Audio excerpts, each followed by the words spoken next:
올해 들어와서 우리가 믿음이라는 큰 주제를 가지고 1년 동안 함께 말씀을 나누기로 했고요. 연초에 우리가 5주 동안은 신앙의 기본기에 대해서 함께 말씀을 나누고 있습니다. 나무가 크게 자라려면은 뿌리가 든든하게 자리를 잡아야 한다는 것 우리가 잘 알고 있죠. 건물을 높고 크게 짓기 위해서는 반드시 그 기초를 단단하게 잡아야 한다는 것 우리가 잘 알고 있습니다. 우리의 신앙이 하나님의 뜻에 부합되고 하나님께서 원하시는 방식으로 잘 성장하기 위해서는 우리의 신앙의 기초를 우리가 든든하게 해야 되는데, 그 첫 번째가 예배입니다. 여러분, 우리가 주일에는 전 세계 어디에 어떤 상황에 있든지 반드시 교회에 나가서 예배를 드려야 할 줄로 믿습니다. 주일 성수는 우리가 움직일 수 없는 원칙이에요. 왜냐하면 예배에는 흑암을 무너뜨리는 권세가 있기 때문에 그렇습니다. 특히 오늘 같은 날 이렇게 함께 모여서 예배드리는 성도 여러분에게 주께서 승리를 선물로 주실 줄로 믿습니다. 두 번째, 우리는 사귐을 가져야 되는데, 교회 안에서 여러 사람이 함께 사귐을 가지다 보면 때로 관계 안에서 힘들고 또 시험들 일들도 생겨나죠. 그럼에도 불구하고 교회는 예수 그리스도의 몸이기 때문에 우리는 혼자서 신앙생활을 하는 것이 아니라 반드시 교회 안에서 모여서 형제 자매가 더불어서 신앙생활을 해야만 합니다. 이건 원칙이에요. 세 번째, 섬김. 여러분, 섬기는 일은 머리 대신 예수 그리스도께서 몸된 교회를 통하여서 이 세상에서 하시는 일입니다.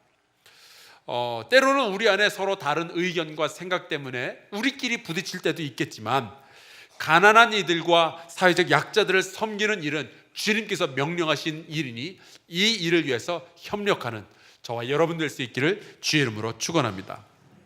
네 번째, 배움이에요.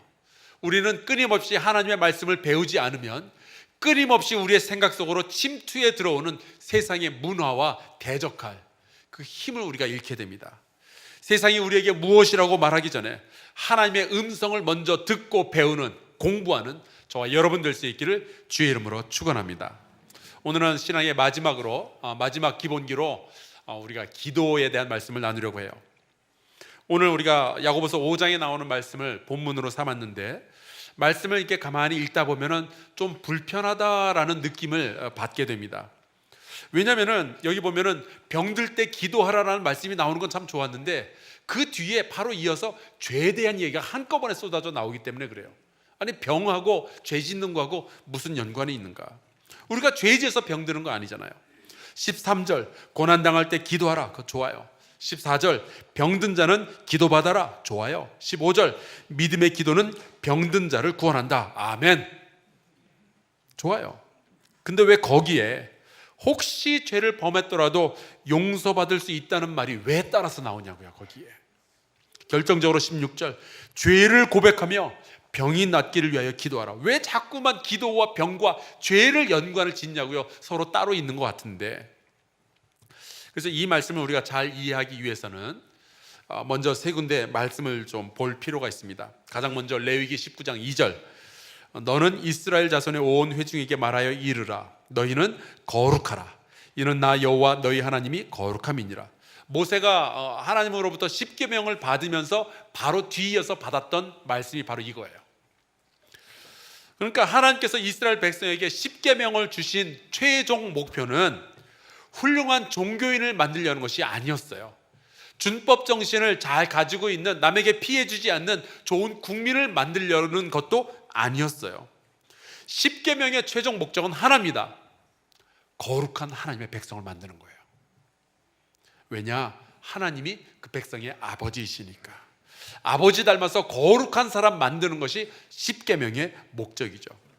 그렇다면 여러분, 거룩하지 않은 것이 죄일까요, 아닐까요? 이런 질문 못 들어보셨죠? 답을 드릴게요. 죄입니다. 왜냐하면 하나님이 거룩하라 하신 그 명령을 거역한 것이기 때문에 그래요.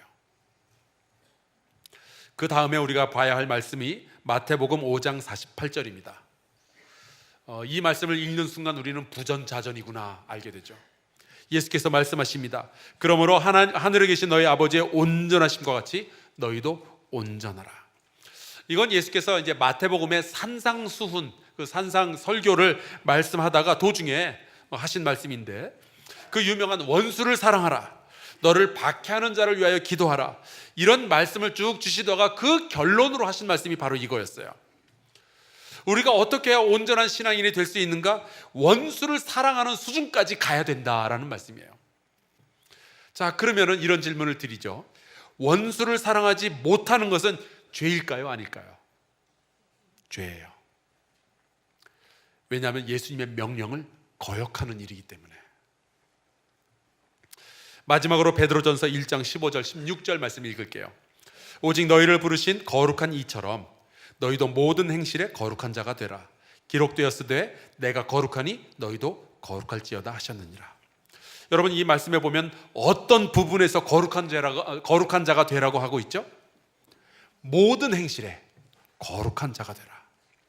그러니까 교회 와서 예배 드릴 때만 거룩한 사람이 되지 말고, 집에서 밥할 때에도, 운전할 때에도, 직장에서 일할 때에도, 설날에 친척 만날 때에도 거룩한 자로서 살아가라 하라는 말씀이에요. 왜냐? 우리를 부르신 그분이 거룩하시니까. 자, 이 세 말씀을 종합해 보면은 우리를 향한 하나님의 소원이 있다는 것을 우리가 알게 됩니다. 성도 여러분을 향한 하나님의 기대가 있어요. 뭐냐? 우리가 거룩하고 온전한 사람이 되는 것, 그것을 하나님께서 기대하고 계시는 거예요. 자, 그렇다면 하나의 질문을 더 드리죠. 우리가 거룩하고 온전하게 되는 것은 하나님의 소원에 가까울까요? 우리의 소원에 가까울까요? 하나님의 소원에 가까워요. 그래서 이 소원 이야기를 들으면 불편해요. 내 소원이 아니에요. 야고보서는 성도를 향한 하나님의 소원이 무엇인지를 풀어주는 그러한 말씀입니다. 그런데 이 야고보서를 받은 그 사람들이 어디에서 살고 있는 사람이었느냐? 야고보서 1장 1절에 보면은 이런 말씀이 나와요. 하나님과 주 예수 그리스도의 종 야고보는 흩어져 있는 12지파에게 문안하노라. 흩어져 있대요. 어디에 흩어져 있었는 거 아니? 로마 제국의 여러 도시들에 흩어져 있었던 겁니다. 여러분, 이 로마 제국에 있는 여러 도시들은요, 성도들이 거룩하고 온전한 삶을 살기에 좋은 환경이 절대로 아니었어요. 예전에 제가 TV를 보는데 동네, 어느 동네인지 잘 기억 안 나요. 동네 주민들이 막 모여가지고 시위하는 장면이 나왔어요. 근데 그 앞에 사람들이 그 현수막을 이렇게 들고 있는데 거기 이렇게 돼 있더라고요. 청소년 유해 환경을 몰아냅시다. 보니까 그 배경으로 술집들이 쫙 있는 거예요. 자기네 동네에 막 이런 것들이 나오니까 청소년 유해 환경을 몰아내자 막 그러는 거죠. 여러분, 2000년 전에 이 야고보 사도의 편지를 받았던 그 성도들이 살고 있던 로마 제국의 도시들은요, 성도 유해 환경이었어요. 길거리마다 우상 숭배를 위한 신전들이 있었고, 그 근처로 가보면 음란한 문화가 눈앞에 막 펼쳐지고 있었습니다. 그뿐인가요? 여러분, 우리 내일부터 막 명절이니까 아마 여러분 가운데도 많은 분들이 오늘 막 친척들 이렇게 찾아가게 될 텐데, 여러분, 친척들이 만나도요, 완전히 다른 문화 가진 사람들이 모이죠. 한쪽은 예배 드리자 그러는데 다른 한쪽은 술 마시자 그리고 제사 드리자 그리고, 한쪽에서는 윷놀이 하자 그러는데 다른 쪽에서는 뭐 하자 그래요? 어떻게 그렇게 잘하세요? 다른 쪽에서는 화투하자 그리고. 그런 친척들하고 만나다 보면은 마음 상하는 일들이 생기잖아요. 여러분, 그냥 축구 경기만 봐도 문화의 차이가 감정을 상하게 하는 일들이 얼마나 많이 있는지 몰라요. 여러분, 침대 축구라는 이야기 들어보셨습니까? 이게 침대에서 축구를 하는 게 아니고, 주로 이제 아랍권 국가의 그 축구 선수들은요, 축구 시합하다가 한 골만 넣으면은 그 다음부터는 시간 끌기가 시작이 되는 거예요. 뭐 툭 건드려도 막 바닥에 뒹굴고 막 그러면서 그냥 오랫동안 시간을 자꾸 끄는 거죠. 그러니까 우리 쪽에서 보면은 야, 무슨 축구 선수가 저렇게 비열하게 경기를 하냐 그러지만, 그쪽 문화에서는요, 그게 나쁜 일이 아니래요. 도덕적으로 비난받을 일이 아니라는 거예요. 그냥 그래도 된대요. 그래서 다른 나라 사람들이 막 야, 니네 침대 축구 한다면서 화내고 그러면은 아랍권 사람들이 뭐라 그러는 줄 아세요? 억울하면 니들도 먼저 한 골 넣고 누우래요. 그런데 다른 나라에 가서 다른 문화를 가진 사람들과 만나서 이웃이 되어서 같이 살아간다? 어렵죠. 다른 문화와 다른 언어를 가진 사람들과 한 교회에서 혹시 만나가지고 같이 신앙생활을 한다? 형제 자매로 부른다? 어려운 일이에요. 그런 곳에서 거룩하고 온전한 성도로서 살아간다? 너무 어렵죠. 그런데 야고보 사도는 그러한 성도들에게 여전히 성도로서 거룩하고 온전하게 살아야 된다라고 지금 야고보서를 쓰고 있는 거예요. 왜냐? 그것이 우리를 향한 하나님의 소원이니까. 그 말씀을 하신 분이 우리를 위해서 죽어주셨으니까. 그래서 이런 말을 해요. 야고보서 1장 2절. 내 형제들아, 여러 가지 시험을 당하거든 온전히 기쁘게 여기라. 아니, 시험을 당했는데 어떻게 온전히 기쁘게 여겨요? 제가 LA에 살 때 그런 분의 이야기를 들은 적이 있습니다. 목사님 부부인데 이제 한국에서 공부를 하겠다고 미국으로 유학을 오신 거예요. 근데 살다 보니까 이제 여기서 아예 눌러서 살아야 되겠다 그렇게 생각을 했죠. 그래서 학생 비자로 있다가 그 신분을 이제 그 영주권을 받기로 해서 이렇게 쭉 알아보니까 누군가가 되게 값싸게 영주권을 내준다라는 변호사를 만나게 된 거예요. 벌써 여러분 딱 뭔가 감이 오지 않아요? 그 변호사가 그러더래요. 일단 착수금을 주십시오. 가족 한 명당 얼마씩. 근데 이 목사님은 누구를 의심해 본 적도 없고 거짓말 해본 적도 없어서 그러시라고. 그래서 가족별로 해가지고 돈을 준 거예요. 얼마 지나니까 중도금을 달래요. 원래 그러는 거라고. 그래서 또 중도금 다 챙겨서 줬어요. 몇 달 있다가 변호사가 하는 말이 이제 거의 다 됐다고 마무리할 돈을 달래는 거예요. 그래서 그 돈을 다 주었는데 그래서 변호사가 사라진 거예요. 근데 아무리 목사지만 이러한 상황에서 어떻게 온전히 기뻐할 수 있겠냐고요. 이제 겨우 야고보서의 1절, 2절 읽었는데 지금 이런 상황이 생겨나는 거예요. 너무 불편한 거예요. 너무 부담스럽죠. 조금 더 읽어볼까요? 야고보서 1장 19절, 20절. 내 사랑하는 형제들아, 너희가 알지니 사람마다 듣기는 속히하고 말하기는 더디하며 성내기도 더디하라. 사람이 성내는 것이 하나님의 의를 이루지 못함이라. 그 필리핀에서 그 깜낸 공동체를 이끄는 선교사님이 계셔요. 그냥 쓰레기 덤인데 거기서 아이들을 모아서 먹이고 또 그 아이들을 가르치고 하는 아주 귀한 사역을 감당하고 계시는데 그 선교사님이 배를 끌고 산을 넘는다라는 책을 쓰셨어요. 그 책에 보니까 이런 간증이 하나 나옵니다. 이 선교사님이 그 아이들과 같이 예배드릴 예배당을 짓기 위해서 그 쓰레기 땅이죠. 그 버려진 땅에 필리핀 사람으로부터 땅을 구입을 한 거예요. 근데 그 땅이 워낙에 몹쓸 땅이어서 막 뱀들만 득실득실 하는데 그거를 이제 돌을 다 골라내고 땅을 평평하게 만들고 운동장 만들고 또 꽃밭도 만들고 그 다음에 교회 건물까지 다 세운 거예요. 그런데 이렇게 다 완공을 하고 나니까 어느 날 이 땅의 진짜 주인이 나다 그러면서 다른 필리핀 사람이 등장을 한 겁니다. 그 사람이 뭐라고 주장하는 거 아니 100년 전에 스페인 사람들이 필리핀을 식민지로 삼았을 때 그때 이 땅이 자기 조상님 땅이었다는 거예요. 자기가 진짜 주인이니까 그 선교사님한테 땅을 팔았던 그 사람이 사기꾼이고 내가 진짜니까 나에게 다시 돈을 줘야 된다. 그러니까 아무리 선교사님이지만 어떻게 그런 상황에서 화를 안 낼 수가 있겠냐고요. 말도 안 되는 일들이 벌어지고 있는데. 그래서 이게 너무나도 부담스럽고 우리가 이행하기 어려운 말씀이니까 포기한다고 칩시다. 우리가 그런 믿음이 있지만 이런 거 다 못한다고 했을 때 어떻게 되는 건가? 야고보서 2장 17절. 이와 같이 행함이 없는 믿음은 그 자체가 죽은 것이라. 여러분 그 바로 이 두 절 뒤에 2장 19절에 뭐라고 했는지 아세요? 그런 죽은 믿음은요, 행함이 없는 믿음은 귀신들이 가지고 있는 믿음이래요. 그래서 그 믿음을 가지고 있는 귀신들도 하나님 앞에서 떨 줄 안대요. 왜냐하면 하나님이 창조주이시고 자기들 같이 못된 놈들은 마지막에 벌받게 될 것을 알고 있으니까 하나님 앞에서 떤대요. 그래도 순종은 안 한대요. 그러니까 당신이 성도랍시고 믿기는 하지만 행함이 없다면 당신은 누구같이 믿는다는 거예요? 귀신같이 믿는다는 거예요. 그래서 성도들이 이 야고보서를 읽다 보면 좌절하게 됩니다. 내가 거룩하고 온전해지는 것이 주님의 소원인 것은 알겠는데 이 세상에서 살아가다 보니까 그게 너무 힘이 드는 거예요. 너무 어려운 거예요. 가끔 그 왜 초보 운전하시는 분들이 차 뒤에 이렇게 쓰고 다니는 글들 보면 재밌는 것들이 있어요. 그 중에 제가 이런 것이 하나 기억이 나요. 난 틀렸어, 너 먼저 가. 야고보서를 읽으면 그런 느낌이 드는 거예요. 난 틀렸으니까 목사님이나 거룩하고 온전하세요. 그런 말 하는 분은 그런 말만 하고 끝나잖아요. 꼭 끝에 이런 말을 붙여요. 지켜보겠습니다. 여러분, 야고보서 말씀은 저도 힘들어요. 저도 너무 부담스러워요.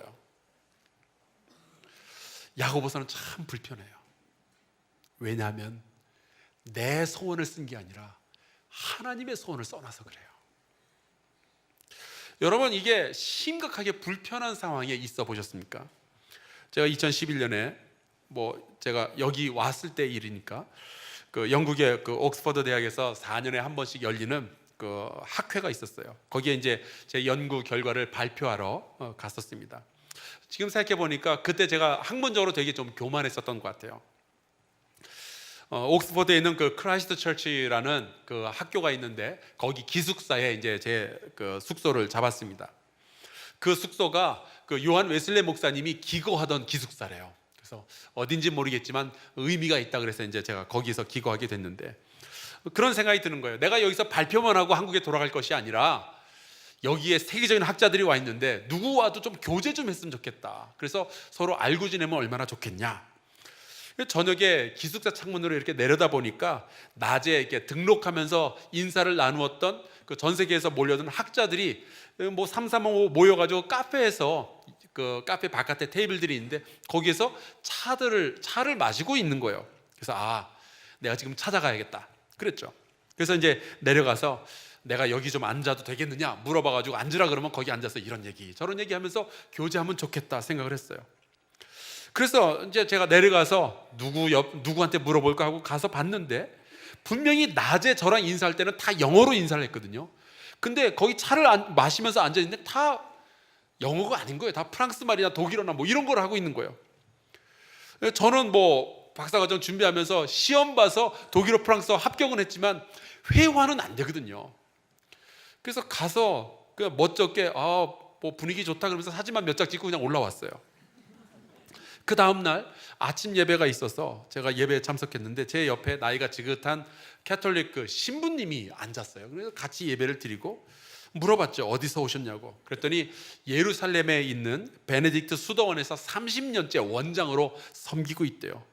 그래서 요즘은 영어보다 히브리어가 더 편안하다고. 그래서 그러시냐고. 고향이 어디시냐고 그랬더니 미국이래요. 그래서 나도 미국에서 살다가 왔다고 뭐 그런 이야기를 하는데 이분이 보니까 여름에는 이탈리아에 가서 이탈리아에 있는 학생들을 대학에서 가르치고 가을에는 독일에 가서 독일 학생들을 거기서 가르치고 자그마치 4개국어를 하는 분이었어요. 거기서 제가 코가 확 눌려가지고 있었는데 제가 발표하는 날 그다음에 이제 제가 오후에 발표를 하는 날이었습니다. 그런데 오전에 다른 사람들은 어떻게 발표하는지 분위기를 좀 정탐을 해야 될 것 같아서 다른 클래스에 제가 들어가 봤어요. 근데 발표는 분명히 영어로 쫙 했는데 발표가 끝난 다음에 질문 있습니까? 그랬더니 어떤 사람이 질문하는데 프랑스 말로 질문을 하는 거예요. 근데 그 발표자는 아무렇지도 않다는 듯이 대답을 또 프랑스 말로 해주는 거예요. 그때 제가 깨달았어요. 내가 잘못 왔구나. 나처럼 뭐 한국말로 영어 간신히 하는 사람 이런 사람들이 올 때가 아니었구나. 내가 이렇게 딱 발표를 한 다음에 누군가 질문 있다 그러면서 프랑스 말로 물어보면 어떻게 할 건가? 내가 아는 프랑스 말이라고는 기껏해야 뭐 몽마르주, 마르세유 이거밖에 없는데 그 자리에 있는 것 자체가 너무너무 불편한 거예요. 나랑 안 어울리는 거예요. 근데 야고보서의 말씀을 읽다 보면 그런 불편함이 있어요. 영적인 불편함이 있어요. 나하고 너무 안 맞아요. 야고보서가 말하고 있는 것이 내 소원이 아니고 하나님의 소원이라서 그렇게 불편해요. 내가 처해 있는 현실과 하나님께서 나를 향하여서 품으시는 그 기대가 너무 차이가 크니까 내 소원과 하나님의 소원이 너무 다르니까 맞지 않은 옷을 입은 것 같은 그런 느낌이 드는 거죠. 근데 말씀을 묵상하는 가운데 제가 그런 생각이 들었어요. 야고보서의 말씀을 읽는 내가 이렇게 불편한데 그 말씀을 썼던 야고보는 얼마나 불편했을까. 성령의 감동으로 편지를 쓰기는 하지만 그 쓰는 동안에 얼마나 힘이 들었을까. 여러분, 야고보가 시험 받을 때 온전히 기뻐하라 그러잖아요. 근데 야고보가 어떤 경험을 한 줄 아세요? 야고보서를 쓴 저자는 예수님의 동생 야고보예요. 이 야고보는 자기의 형님이었던 예수가 십자가에 달려서 억울하게 죽는 것을 봤던 사람이에요. 형님이었던 예수님을 십자가에 못 박으라고 막 소리 지르는 그런 사람을 봤던 사람이라고요. 그랬던 그가 온갖 시험을 당하거든 온전히 기뻐하라고 쓴다는 것이 얼마나 힘들었을까요? 아마 야고보서를 쓰다가 붓을 꺾어버리고 싶은 그런 마음이 있었을 것 같아요. 야고보 사도가 예루살렘 교회의 지도자가 되죠. 근데 그 교회에서 섬기던 스데반이라는 집사가 복음을 전하다가 돌에 맞아 죽는 것을 봤던 사람이 야고보예요. 유대인들의 핍박이 너무 심해지니까 이 야고보가 섬기는 예루살렘 교회에서 함께 모여서 신앙생활을 하던 사람들이 다 집을 버리고 떠나가는 것을 지켜봐야만 했던 사람이 야고보였어요. 자기와 이름이 똑같은 예수 그리스도의 제자였던 야고보가 헤롯 왕에게 의해서 목이 잘려 죽는 것을 봤던 사람이 야고보예요. 그런데 이 사람이 성내는 것이 하나님의 의를 이루지 못한다는 말을 해야만 했을 때 얼마나 힘이 들었을까요? 그래도 야고보는 이 글을 써서 성도들에게 보내야만 했습니다. 왜냐하면 거룩하라고 말씀하시는, 온전하라고 말씀하시는 주님의 뜻이니까. 어쩌면 우리가 가지고 있는 소원보다 더 중요한 것이 우리를 향한 하나님의 소원이니까 야고보는 이 글을 쓸 수밖에 없었죠. 그러는 한편 야고보는 아마 너무 잘 알았을 거예요. 이 세상에서, 이 로마의 이 도시들에서, 어쩌면 이 서울에서 하나님의 말씀에 순종하며 거룩하게 온전하게 살아간다는 것이 얼마나 힘들다는 것, 야고보가 왜 모르겠어요? 잘 알죠. 그 믿음의 행함이 그대로 따라간다는 것이 쉽지 않다는 것, 야고보가 왜 모르겠어요? 너무 잘 알죠. 아니, 우리가 살아가는 이 세상에서 거룩하라고요? 이 세상에서 온전하라고요? 야고보가 전하는 말 한마디 한마디가 우리에게도 감당하기 힘든 말씀이고 야고보가 쓰기에도 너무 힘든 말씀이었을 거예요. 그럼 이런 상황에서 어떻게 하면 될까? 야고보는 그래서 오늘 우리가 함께 읽은 마지막 장 5장의 13절에 이렇게 말씀하고 있는 거예요. 너희 중에 고난당하는 자가 있느냐? 그는 기도할 것이요. 왜 기도해야 돼요? 고난 가운데서도 온전히 기쁘게 여겨야 되니까. 그게 하나님의 뜻이니까. 정말 분노가 치미는 상황이 있지만 원망하면 안 되니까. 이 한 입으로 찬송과 저주가 한꺼번에 쏟아져 나오면 안 되니까 기도해야 되는 거예요. 내 힘으로는 도저히 거룩하게 온전하게 살아갈 수가 없으니까, 이 죄악의 도시 가운데서 그 하나님의 사람이 될 수가 없으니까 기도해야 된다는 거죠. 정말 사망의 음침한 골짜기 같은데 이곳에서 찬송해야 되니까 기도해야 되는 거죠. 믿음은 있지만 그 믿음이 행함으로까지 이어지는 게 내 힘만 가지고는 도저히 안 되니까, 내 결심 가지고선 도저히 안 되니까 기도해야 되는 거죠. 그래서 이 야고보서 1장에서 여러 가지 시험을 당하거든 온전히 기쁘게 여기라고 말했던 이 야고보 사도는 이 5장에 와서는 고난 당하는 자는 기도해야 한다고 말씀하고 있는 거예요. 그래서 기도를 하면 어떤 일이 벌어지게 되는가? 15절, 믿음의 기도는 병든 자를 구원하리니 주께서 그를 일으키시리라. 믿음의 기도가 이런 역사를 이루게 되는 줄로 믿습니다.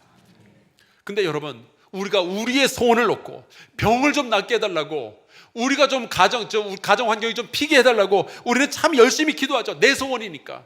근데 여러분, 거기서 끝나서는 안 되는 거예요. 왜냐하면 우리를 향한 하나님의 소원이 있잖아요. 우리를 살려주기 위해서 스스로 죽으신 예수 그리스도가 계시잖아요. 그분의 소원은 어떻게 해요? 여러분, 기도를 통해서 병든 자가 구원을 받으면 우리가 무엇을 알게 되는지 아세요? 우리의 힘으로 할 수 없는 것을 하나님께서 하시는구나 하는 것을 깨닫게 돼요.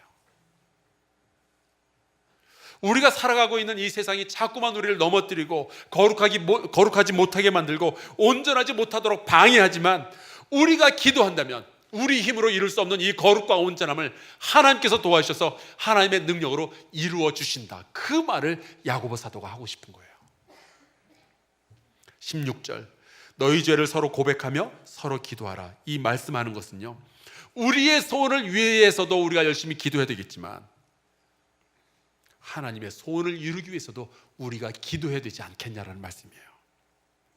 너희가 병 낫기를 위해서 기도한다면, 너희가 재정적인 풍요를 위해서 기도한다면 하나님의 소원을 이루기 위해서도, 거룩함과 온전함을 위해서도 기도해야 되지 않겠느냐라는 말씀이죠. 여러분, 세상은 악하고 우리는 약하지만 주께서 도우시면 우리의 실수와 죄악이 덮어지고 우리는 거룩하고 온전한 성도가 될 수 있을 줄로 믿습니다. 아무리 이 세상이 우리를 힘들게 해도 우리는 우리의 믿음에 따르는 행위를 할 수가 있게 되는 거예요. 말씀에 은혜 받은 것으로 만족하지 말고 기도로 거룩함과 온전함을 이루어가는 저와 여러분 되기를 주의 이름으로 축원합니다.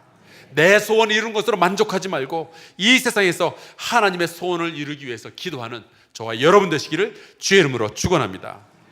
우리 함께 찬송가 부르고 같이 좀 기도했으면 좋겠어요. 370장인데 2절에 보면 이런 가사가 나와요. 이 세상에서 거룩하고 온전한 성도가 되기 참 힘들지만 두려움이 변하여 내 기도가 되었고 한숨이 변하여 내 노래가 되게 하여 주시옵소서.